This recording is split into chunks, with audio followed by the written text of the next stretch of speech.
This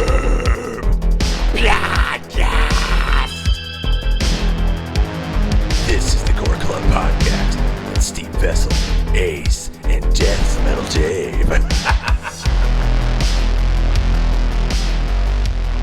Everybody wants to hear my voice. Oh my God. Anyways, welcome to the GORE CLUB Podcast, everybody. I'm Steve Vessell. I'm Ace. Katie's hiding in the corner, and Dave is attending to internal affairs. On assignment. He's on assignment, yeah. He'll be back, and then we're going to do a whole episode. Are we becoming like the monthly podcast now, I guess? I don't know. Bi-weekly is what it says on Apple Podcast. Oh, okay, Apple knows. I think. I don't know. Anyways, man, this is a quick, you got some cool shit. I got some, I didn't do anything. I just got literature. Yeah. And you're all into movies, but I got all my, where did I get this month? I got Fangoria. This is a big, thick baby. Probably $20. Yeah, that's a 1979. nice card stock on that magazine. The cryptology comic. This is like a retro comic book, like a appreciation for the good old days. It's fucking awesome. Yeah, it is. For cryptologists. The new Room Org. I believe. the Vanna White of horror mags. Yes. I believe my friend Dr. Benny Greaves is in that one. Oh, yeah. He came back for this when they're doing the face-off or whatever it's called in the back. Benny, I don't know where you is. He's in there somewhere. Benny. Benny. That's his theme song. He's like, what the? The new Dark Side is awesome. Oh, crap. A horror hound that says fall, but whatever. It's a great one. Oh, my God. And Scream. Scream. Everybody's getting ready for Nosferatu. So, like, half these magazines will get put on the shelf for like 2 months. It's hilarious. But, yeah. What did you bring? I got, this is more important. This is my Black Friday order that I got from Vinegar Syndrome. Because a few times a year, mainly the Black Friday is the big one, but they do like a 50% off sale. So that's when I really get on there and find some really good stuff. But you say Black Friday, you must have recorded this a month and a half ago. Nope. It got shipped to Louisville here and stayed at the post office for probably a month and a half. Oh yeah, it was a huge big deal going on. Shipping. I'm still waiting for things that I ordered in November too. Yeah. So thanks for reminding me. Yeah, it was a bad situation there. But I finally got it, and it showed up. But, because it's Vinegar Syndrome, it's the only high-quality films that they put out. Cinema. Ace is watching film. Films. Mexicano. I got, the first one I got is that a word? Not. Mexicano. Sorry. Carry on. First one I got is not, though. It's Blood Tracks. Oh, yeah, Blood Tracks. Blood Tracks, which has been on my radar for a while. There was a really bad kind of DVD that had been floating around, like that got released in America who knows how long ago. That was kind of hard to find. But Vinegar Syndrome put this very nice version out. And it even has, which they made new artwork for it, which I just flipped it around because I like the original artwork better. Yeah, I like to have the option. Yeah. The illusion of choice. Sometimes the OG artwork on these, I'm kind of like, oh, yeah, the new stuff's better. It can happen. It happens. Depends on who they get to do the cover. This one is not. The original is amazing. But this is basically what I call the Swedish Hills hairband has eyes. Oh, my God. It's funny you brought up Wes Craven because the people who produced the original Nightmare on Elm Street. Oh, yeah. Smart Egg. I looked shit up tonight. Because I was literally out of the movies I've got here, I've had time to watch the Blood Tracks at the first one, and that was literally when it first came up. I saw that Smart Egg, and I was like, "Oh, hey, Nightmare on Elm Street." Yeah, this Blood Tracks. Now, the actual description of this is a film crew producing a rock music video decides to shoot at an abandoned factory above the snow line. When they rock so hard an avalanche strands them, a murderous family living in the factory attacks and kills many of them, which is where the Mutant Hills Have Eyes part comes about. Now, the band that's in the movie was a real band in Sweden that was like a hair band called Easy Action. I looked them up. Yeah. Don't. Oh, dude, my favorite song by them that I've actually saved this song and I've listened to it a few times since then, but it's called Teachers Do It With Class. Oh, no. Which is just like kind of gross. Oh, kind of? Yeah. That's a whole category on a lot of sites. Yeah. It's a double entendre. The Swedish people are smart with the words. Oh, my God. The guitarist of this band left that band to go join the band Europe right as they were releasing the song The Final Countdown. Oh, no. So he probably made big bucks off that. Yeah, he did. Look at all these goddamn notes you've got. Yeah, I've made a few notes here. Carry on. Now, if you're worrying about... Now, I had to get this because, I try to get I don't have like probably every single heavy metal horror movie, but I have all the important ones. Which is why I got drawn to this one, which they probably kind of tricked me. I was like, it's a heavy metal horror movie. Like they do a song on there called Blood Tracks, but it was never actually released anywhere on any kind of format. Trying to find that, I couldn't find it. Yeah, I thought too. I was like, I'm going to look this up, and I could buy that. Nope. You can only find it and listen to it with the background of the people talking on it. Yeah, I looked it up, and their biggest hit was like "We Go Rockin'." Yeah, and it's like "We Go Rockin'." Yeah, it's just very like you just opened up like a how-to book on hair bands and just made the band out of that. Or something. Yeah, I know. This is how you. I mean, like they're all beginners. Yeah, but it's got its moments. There's some gore, some good gore, some impalements, bisections. Somebody gets burned.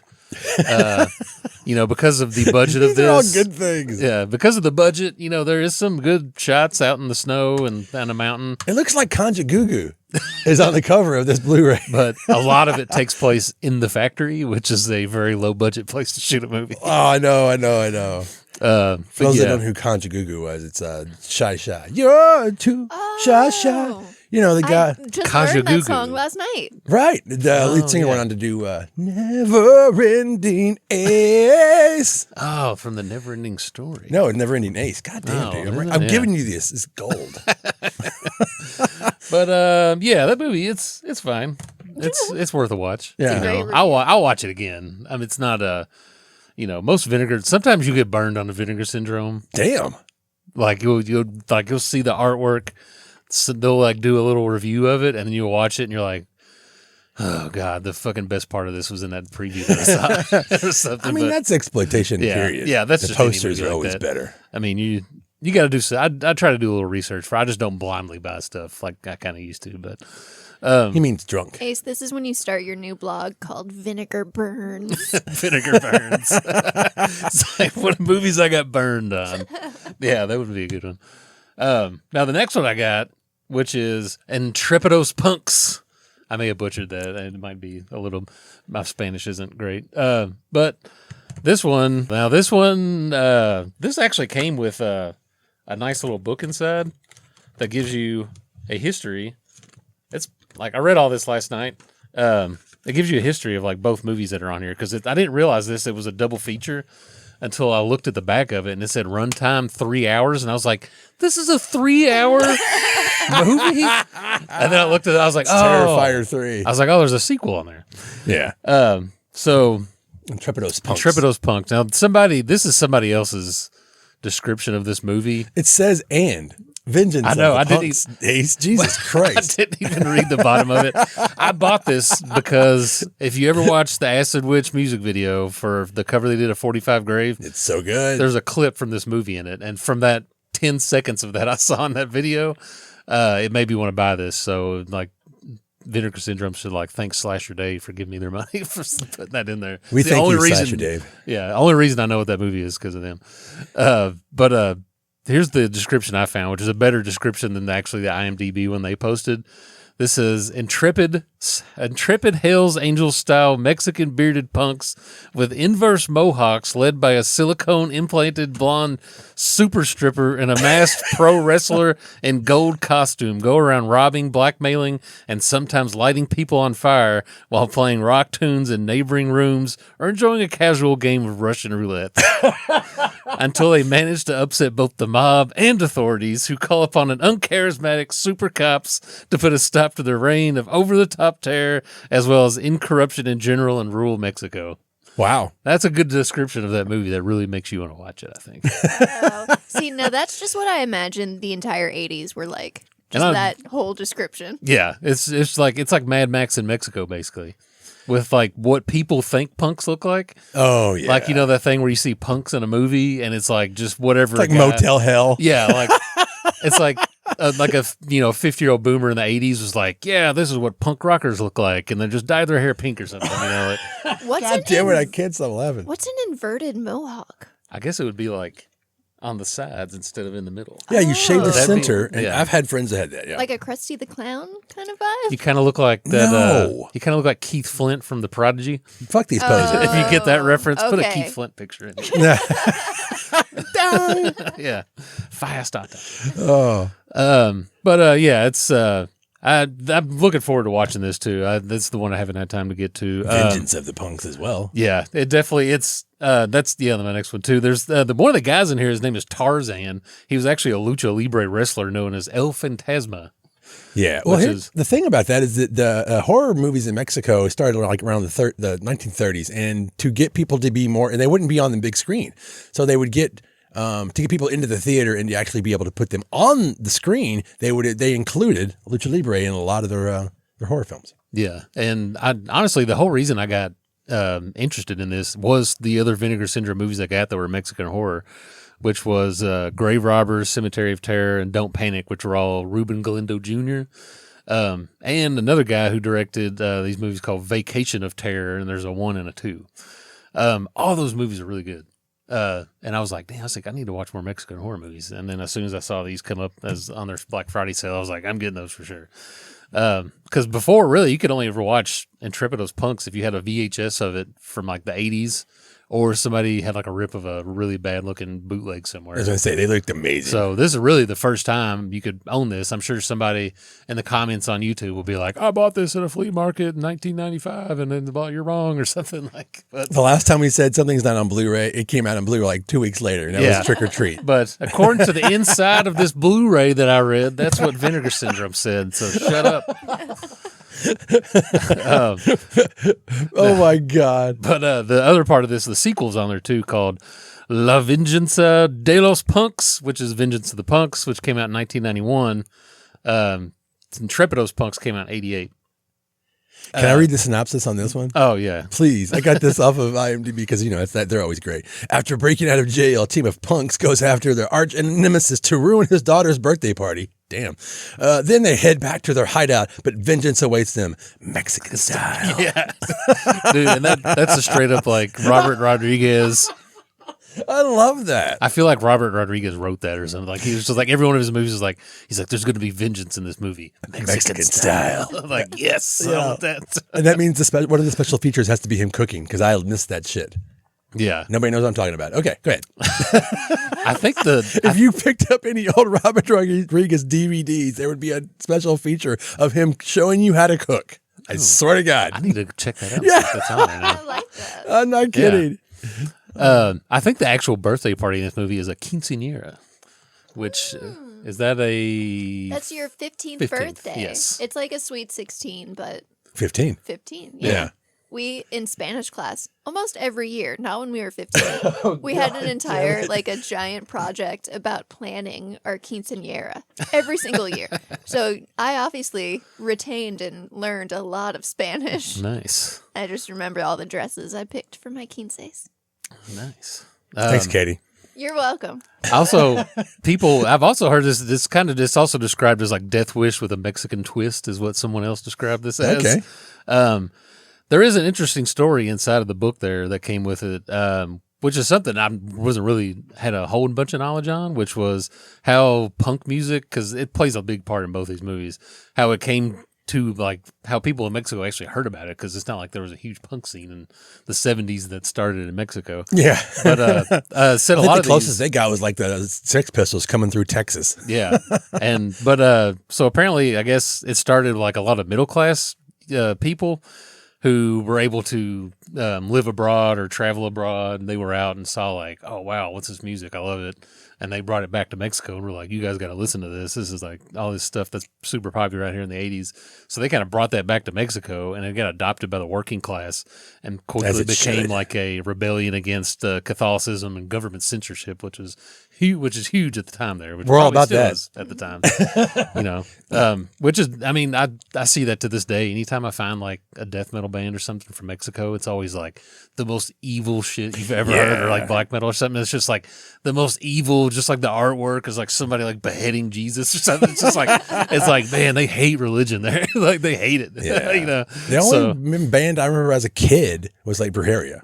Yeah. That was the first. I was like, what is this? Yeah, dude, literally a severed head on the cover of that. Oh, wow. Yeah. A real one. Not even like a drawing, like an actual photo. Yeah, it was brutal artwork. Artwork. Yeah. Parentheses. Yeah, that's real interesting little part there. And then the last one.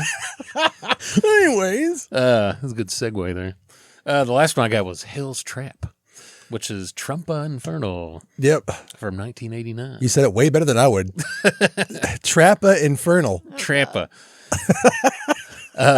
So this one is two rivaling groups of friends intend to hunt a bear in a forest, but soon they're stalked by a masked madman Vietnam veteran. Big 80s vibes in that description there. Wolf Creek going on. Yeah, so many crazed Vietnam veterans in 80s and 70s and 80s movies. The hunter has become the hunted. And he also has some very familiar claws on his fingers there, if you can see that. But, a little mask, it's kind of a little slasher there. Pedro Galindo the third directed this movie, who also directed The Vacation of Terror 2 that I mentioned earlier. And I believe he is cousins with Ruben Galindo Jr., who directed the other three movies I mentioned earlier, Grave Robber, Cemetery of Terror, and Don't Panic. So a little bit of connection on the Mexican horror scene there, but Don't Panic, baby. Nepotism. Yeah, some nepotism there.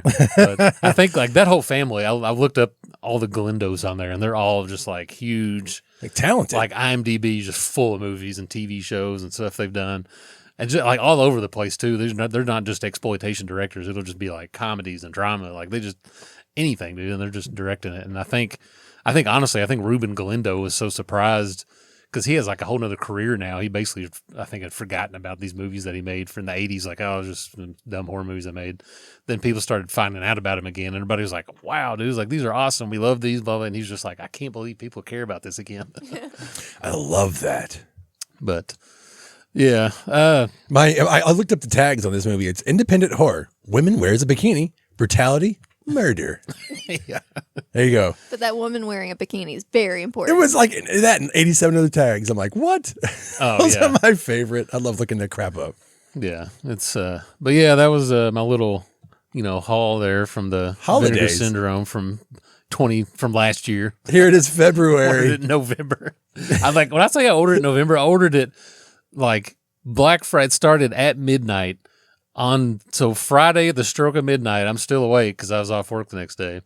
I'm up on my phone, like ordering these movies at like 12:05 on Friday night a.m. Feverishly trying to get all of these movies into your cart. Yeah, before somebody bought every copy of Intrepidos Punks and it sold out. So like I didn't even wait around. I ordered it like as soon as you could order it, and it took that long to get it. But yeah. Yeah. And then you get it the last week of January. Yeah, the last week of January it shows up at my house. That's okay. I ordered one of those Nosferatu popcorn buckets. Still haven't gotten it. I'm pretty sure you got scammed. No. If you would just let me buy it. I thought you got them you don't get them at the theater? God, fuck both of you all. I didn't want to wait for them to be sold out. So it was supposed to be a Christmas Are we present. telling the story now? Yes.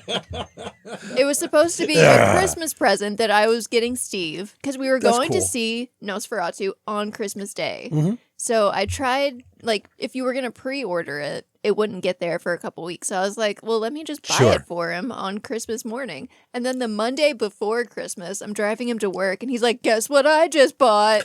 And I was like, you motherfucker. There's a rule of not buying yourself presents right before Christmas. Whatever, man. Whatever. No, yeah, and I looked on the website again. They're saying these orders will be back, to you in May, even though mine was one of the part of the first waves. Ow, not the second wave. So whatever. Well, you got a scream. You got a ghost face Santa mask instead. This is true. Those things are awesome. Nice. We'll do a whole Scream episode again, hopefully. Yeah. Because all the bullshit's going on with part 7. Oh, yeah, I guess Seven's a dead guy's coming back. They're going to have, what's the couple name of in it them. again? Anyways, fuck Scream right now. Support Mexican independent cinema, goddammit. Yeah. Which you did. Yeah, I hope they keep re-releasing these because I really haven't been let down by one yet. Yeah. That's pretty good stuff. Well, thank you for sharing your sadness of getting these now, but at least it's pretty awesome.